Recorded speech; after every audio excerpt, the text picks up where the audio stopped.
Annyeonghaseyo 여러분. Hello everyone. Finally, I am back. It's so nice to see you guys again. So today I am getting ready for actually my next video. So I thought it'd be fun to film a little get ready with me, and during the get ready with me I'm going to do a little story time of my first two experiences having a Korean tutor. This is also a get ready with me, so let's start explaining some makeup. So I have my bare face on, and I'm going to start with primer.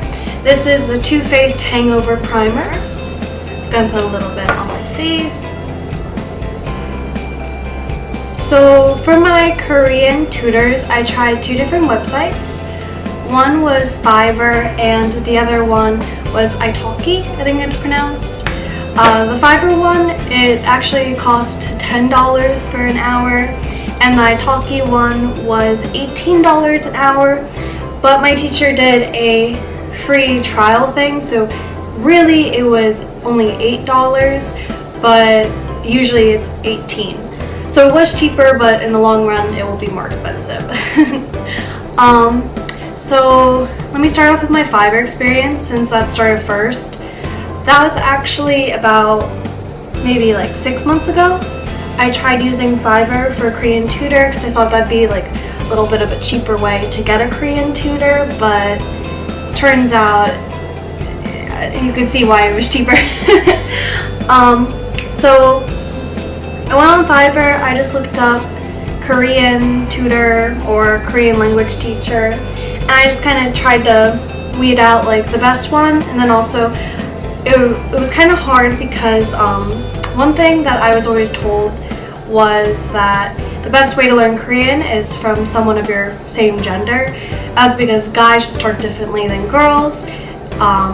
They may say things differently, and also it's just easier to hear pronunciation when it's like a similar voice than yours.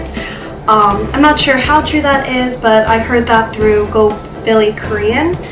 He had a whole video series on that explaining that, because he learned Korean through girls and like his female friends, so he ended up kind of speaking more girlish. So I just wanted to make sure I didn't sound like an old man. And that kind of whittled down Fiverr to like 3 or 4 people that I could choose from, because there's only 3 or 4 girls that taught Korean and actually spoke Korean as their first language. I just chose a random one out of those. I looked through some reviews. I paid for the lesson through Fiverr, but then she actually taught it through Skype, the lesson. And throughout the whole Skype, she had me go to this website. I think it was like King Sejong's Institute website. So it was like a website I could have went on by myself. And I have known of that website before I actually like went on it with that Korean teacher. But she showed me that, and we just went through the lessons that King Sejong Institute set up already. That's an online free resource. And she had me start at level 1, basic beginner. She just had me read every single vocab word and sentence. She would correct me occasionally, and then we'd just keep moving on. It was very fast-paced. She did work on my pronunciation, but if I kept getting something wrong, she'd kind of get a little frustrated and then just move on. She'd be like, oh yeah, that's close enough. She'd say it in a nice way, but I could tell she was just frustrated. And then another thing I didn't like was she wouldn't let me skip anything. Now, I've been studying Korean for about 5 years. Not that impressive though, because it's been 5 years, but I've been studying Korean casually for 5 years. So I haven't been formally taught Korean. That's what I mean by casual. Like, maybe I'll do Duolingo every single day, or I'll watch a Korean drama and take notes of things I hear. So it's just very like self-study, maybe 10 to 15 minutes a day, very casual.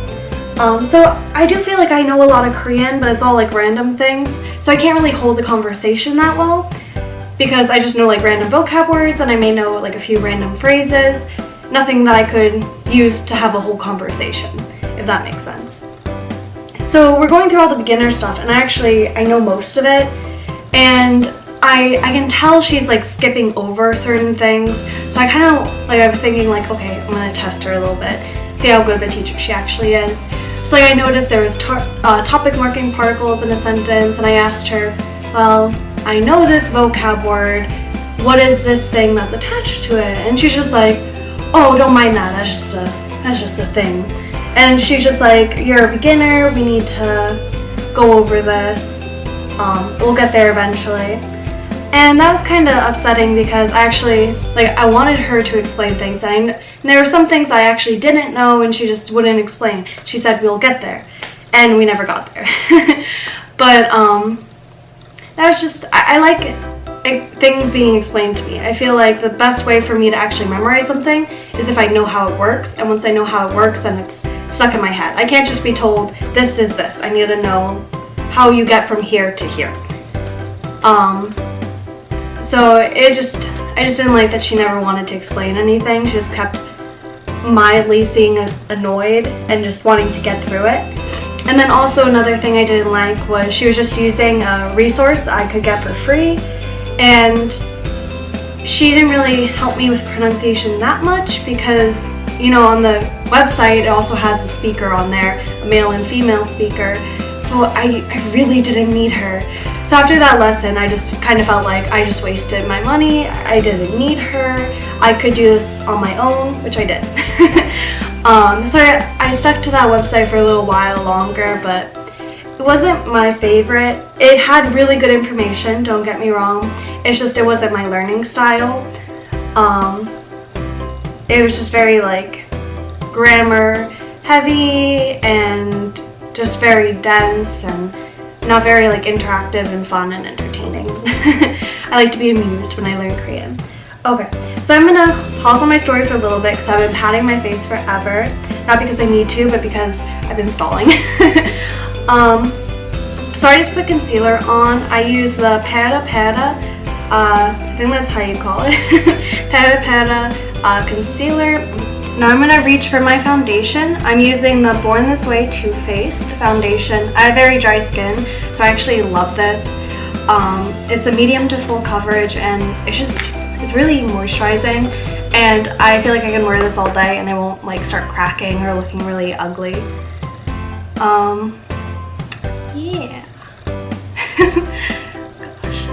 I'm so unused to talking on camera. It's been forever, so I apologize if I'm a little awkward, but I'm always a little awkward. Maybe that's just my personality. Can that be a personality characteristic, awkward? Oh, yay. Okay. I think I got enough on my face. And I apologize if I'm doing any makeup wrong. I'm not a makeup artist. I just do makeup occasionally to go out in public. So, not professional here. I'm just gonna blend this in, and I'm probably gonna cut to when I'm all done, and then we'll continue with the store. So next up, I'm going to be working on eyebrows. I don't really like very sharp eyebrows. I kind of go for a softer look, and also my eyebrows are quite thick, so I don't like to do too much to it, or I'll look like a clown. So I'm just gonna take some of the darkest shade from this palette called Triple Truffle, and it's from the palette Too Faced Chocolate Bar. And I'm just taking a angled liner brush and shaping the outside area of my eyebrows just to give it a little bit of definition.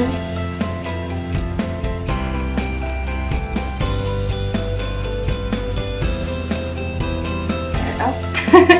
Whoa, it looks so dramatic in this camera. So back to my Fiverr story.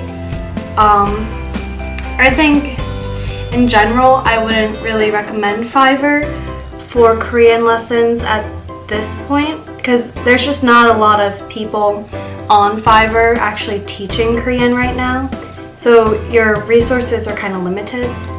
But if you want a cheaper alternative, just to have a conversation with a native speaker, I think it's a great choice. The Korean teacher that I was working with actually did offer that, but my Korean's not good enough to actually carry like a full hour-long conversation. So I decided to do the lesson instead, and the lesson was just kind of disappointing. But if you are more intermediate, like high intermediate, advanced, and can handle doing a conversation for a whole hour, I mean, Fiverr could be a better resource just to find like a cheaper, not cheaper person. I wanted to say cheaper person, but that's not the, I feel like that sounds wrong. But like a cheaper option to talk to a native Korean speaker. But then again, like you could also use HelloTalk, which is like a free app you can get where you can talk to native speakers who are trying to learn English, and you could probably find a friend on there that will do it for free. So the next resource I used was italki, and that's actually like a professional website for language learning. Everyone that signs up for that site is going to be a teacher who's actually either certified in teaching their native language, or they're called like community natives. It's something like that, where they're just a native speaker that wants to help out, but they don't usually teach lessons. It's more like you pay like a certain amount per hour just to speak with them, and they'll correct you. But then like the certified professionals, they'll actually teach you lessons and go through lessons. It's very professional. But because it's so professional and it's like an actual language learning site, you do end up probably spending a lot more money. But you know, there's benefits and downsides to everything. Another benefit is it's not just for Korean, it's for any language. You can find basically anything on there. Of course, I just looked up Korean because I want to learn Korean, but when I did go to the language section, there's like Spanish, Portuguese, German, Swedish, there's all sorts of languages. I'm sure you'd find whatever you're looking for. But yeah, it is, on average, what I saw, it was a lot more expensive, and probably everything was $8 or more. So the teacher that I ended up choosing, she had a trial lesson for $8, but our usual price is $18. But she's honestly an amazing teacher. I love her so much. So she had like an introduction thing just to kind of, it was an introduction for me to read, and she said she was just using that to access the Korean that I knew. She said even if I said it perfectly, she'd still start from like part 1 because she wants to work on everything, and if she found that it was too easy for me, she would expand on the topics that were there. So either way, like we would start from 1, but it was kind of like to see how much she needed to expand on topics later on. She says she designs that you learn the vocab first, and then you learn the grammar with it, and the grammar will help you build the sentences. So back to the makeup for a second. I'm taking the white chocolate and I'm putting it underneath my eyebrows and then slightly underneath my eye to kind of brighten up my whole eye area.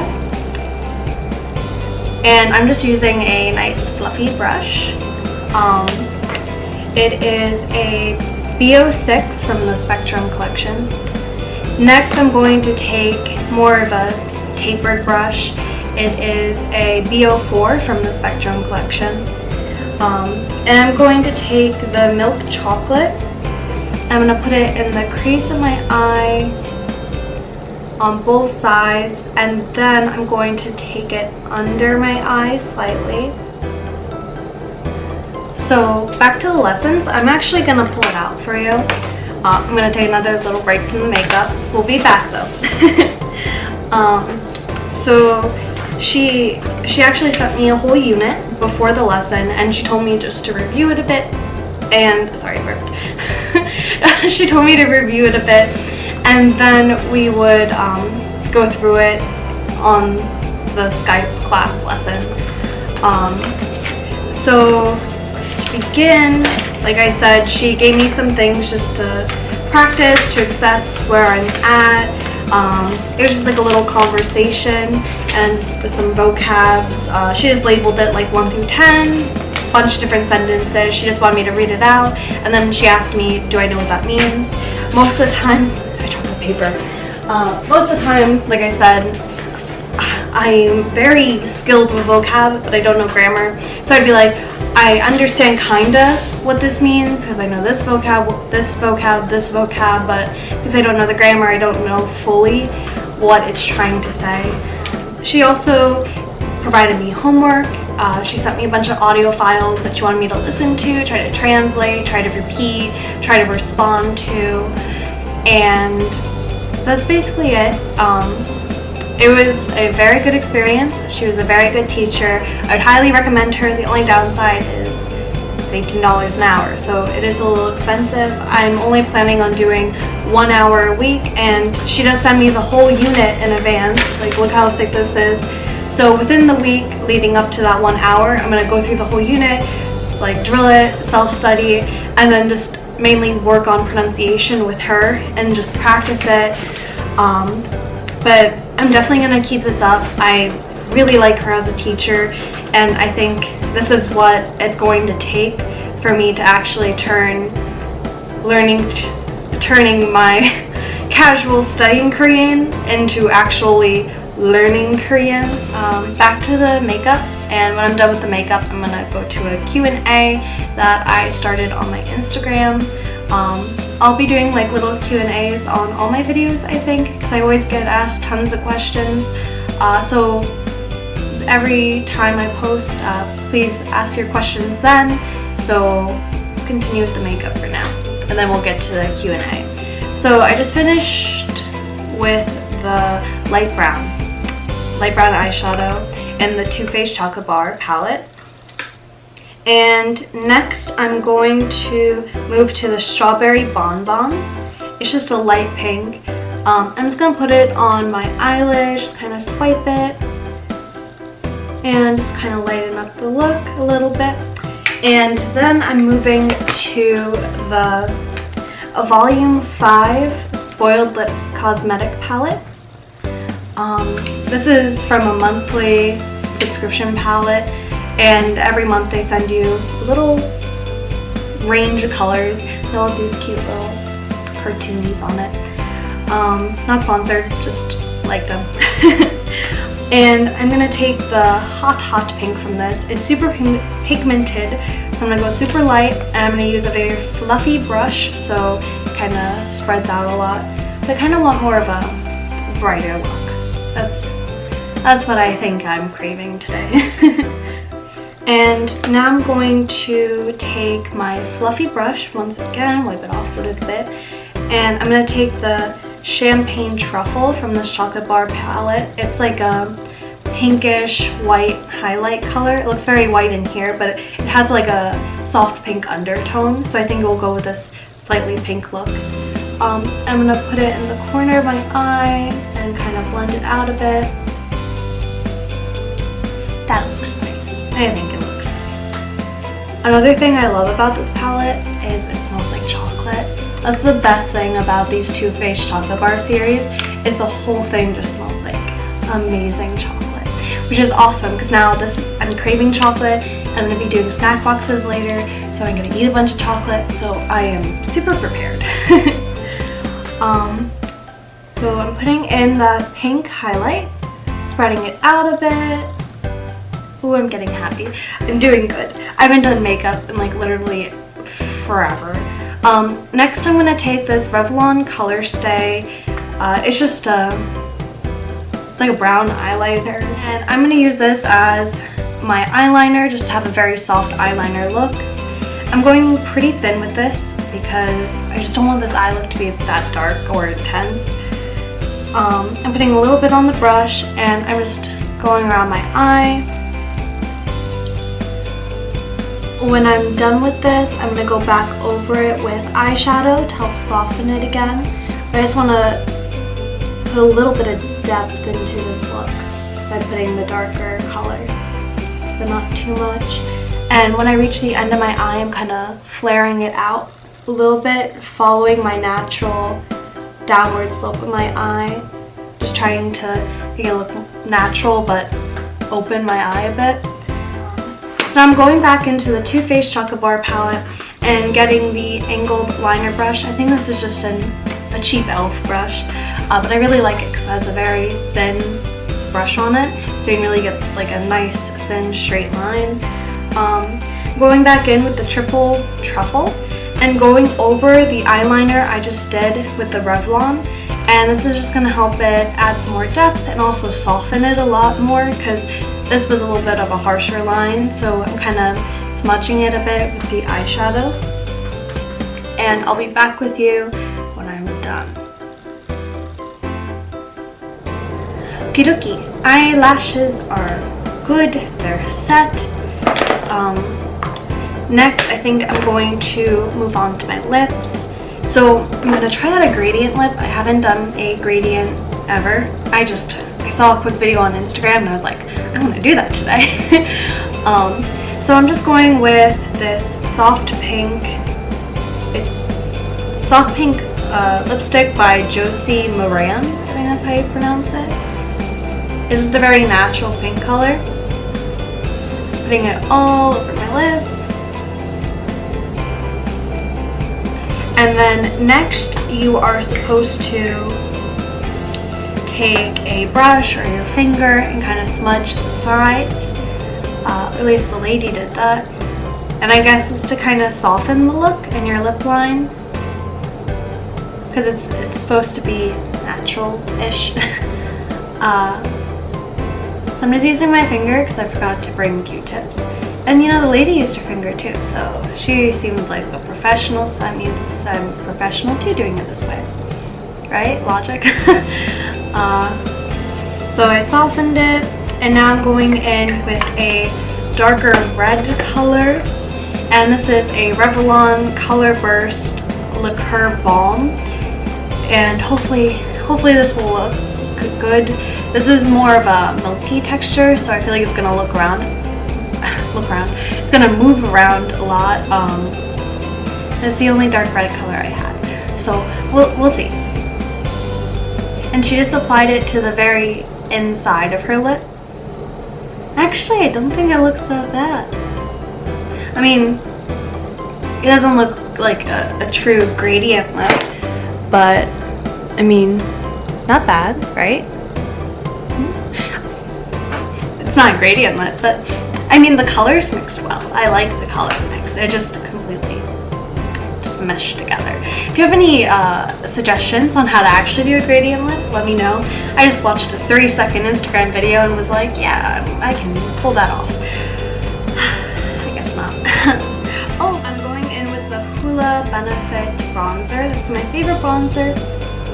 And I'm just gonna take a super fluffy brush because I want it to be very blended in, and I don't really want harsh lines. I just took a little bit on here, rubbing it into my hairline on both sides.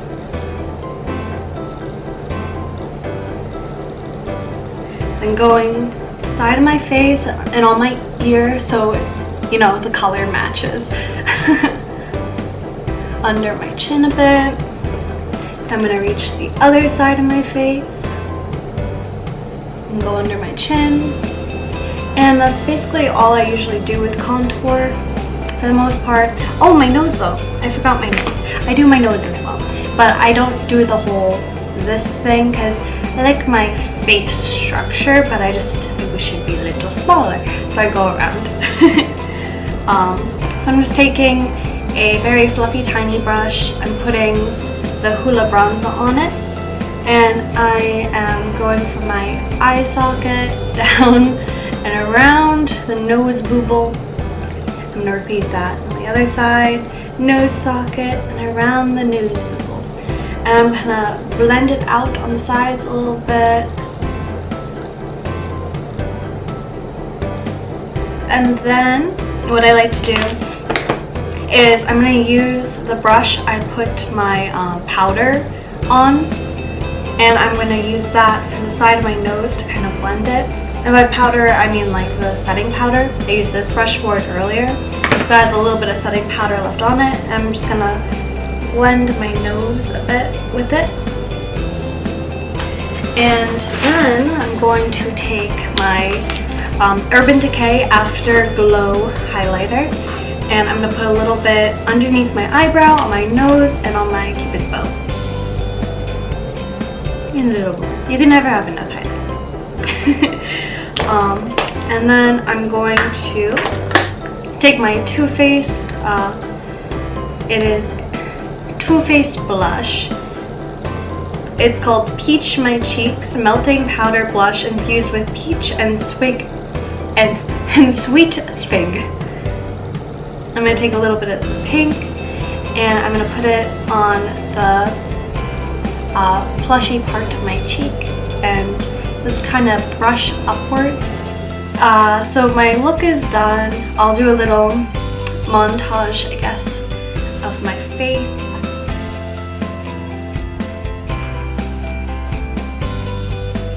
For right now, I'm just going to go straight into the Korean Q&A because I'm sure all you guys are here because of that, not really because of the makeup. I just wanted to do the makeup so I have something to do when I talk, so when I'm awkward and don't know what to say, I can just talk about makeup.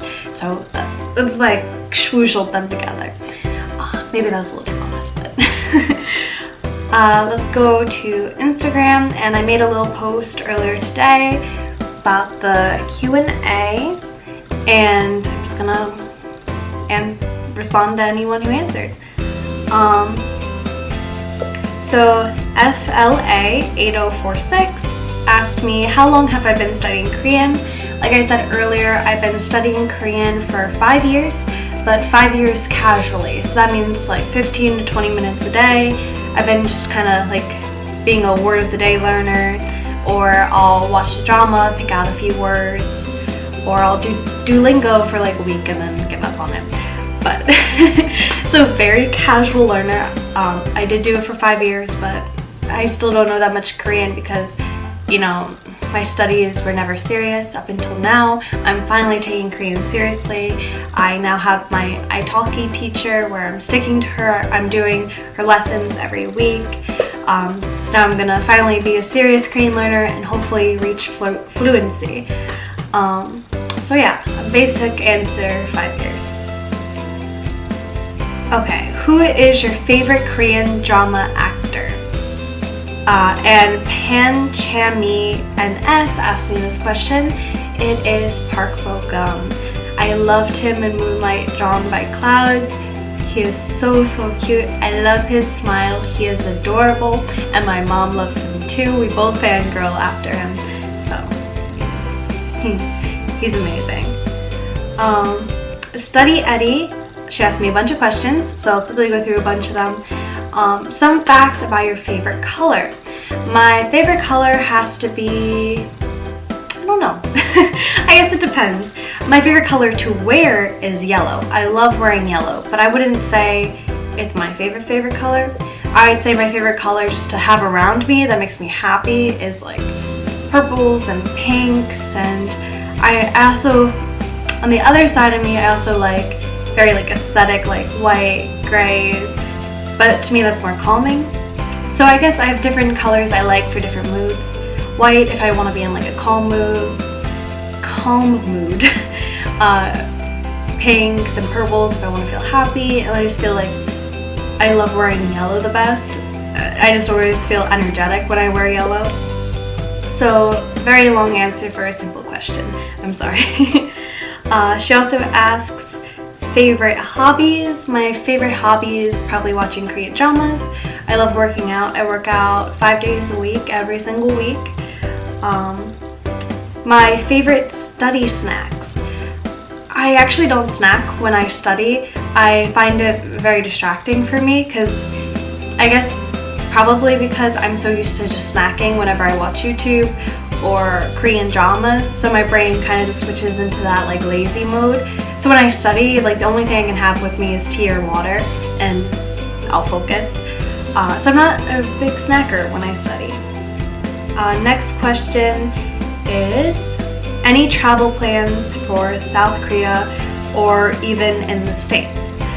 I really want to go to Korea. I've been talking with my boyfriend about traveling to Korea.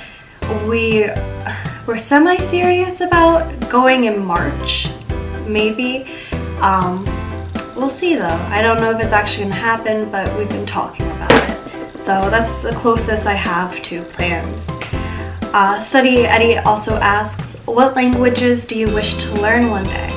I want to be fluent in English. I am a native English speaker, but I do stumble. So that's always my joke with my friends. Yes, I want to learn Korean, but I also want to learn English. Other than Korean, I would want to learn Japanese. I tried learning Japanese in middle school because I was absolutely obsessed with anime, but then I realized there was 3 alphabets and it all looked very confusing, so I quickly gave up in a month. But I think now that I'm more mature and more strict with my studies, or starting to become more strict with my studies, I feel like Japanese is something I could accomplish. So I'd like to learn Japanese. Also, I would like to learn probably Swedish and German. My ethnic background is Swedish and German, so maybe it'd be kind of cool to learn, you know, those languages.